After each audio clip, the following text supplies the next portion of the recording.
Hey there, how are you?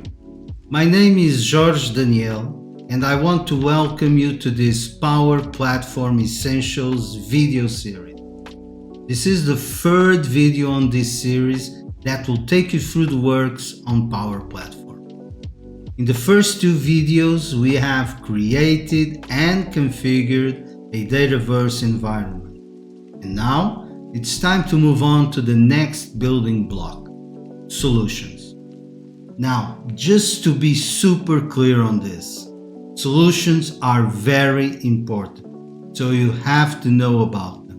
And in this video, you will get the basics on that. Solutions are containers where you will keep the components you build, and they also allow you to package what's in it and distribute the solution to another environment. Solutions play a fundamental role in an ALM strategy. Back to this in a minute.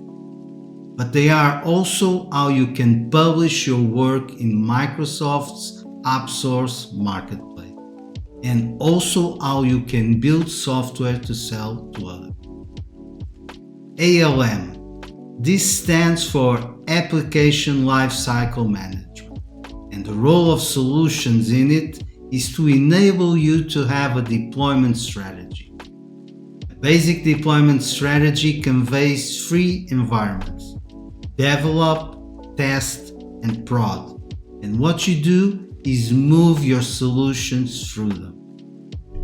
At this time, it also makes sense to introduce you to the two types of solutions available: unmanaged and managed.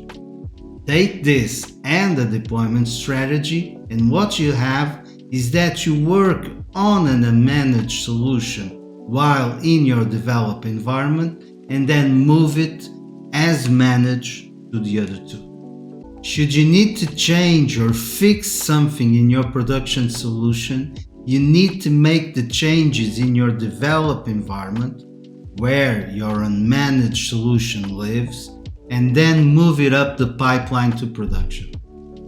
There is much more on ALM, but take this as your starting point. Another thing on solutions you need to know about is layering. Every environment has a system solution that sits at the bottom and your solution stacks above it. And there are some rules also. Unmanaged solutions stack above managed one. So you have a base solution, managed, and then unmanaged. Solutions also have versions. So if you import a new one, the system will look at the version number to know you're making an update or upgrade. If you have multiple managed solutions, the system will determine which one sits on top based on the timestamp of the first install. And why is it important to know what sits on top? Because that's what the user will see. Finally, you need to know about publishers. The publisher specifies who built the component, and it includes a prefix that works as a mechanism to help avoid naming collisions, and also allows for solutions from different publishers in the same environment with few conflicts. Imagine you are looking for a solution to handle employees' expenses. You can install a couple of solutions from different publishers, and while both will probably have a table named expenses, the prefix will allow them to coexist. Now, so much talk and we haven't even clicked on anything. To create a solution, go to the Maker Studio, select Solutions from the left, and click New Solution. Give it a good name,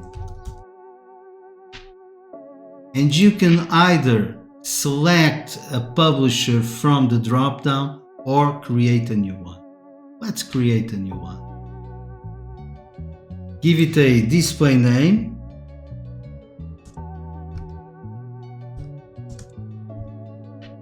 a logical name,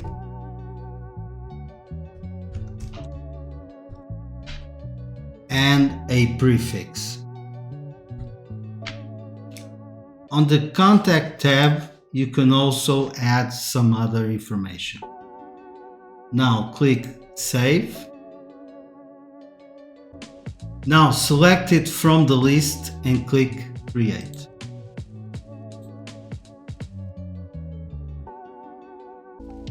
You now have a new solution ready to store what you are going to build.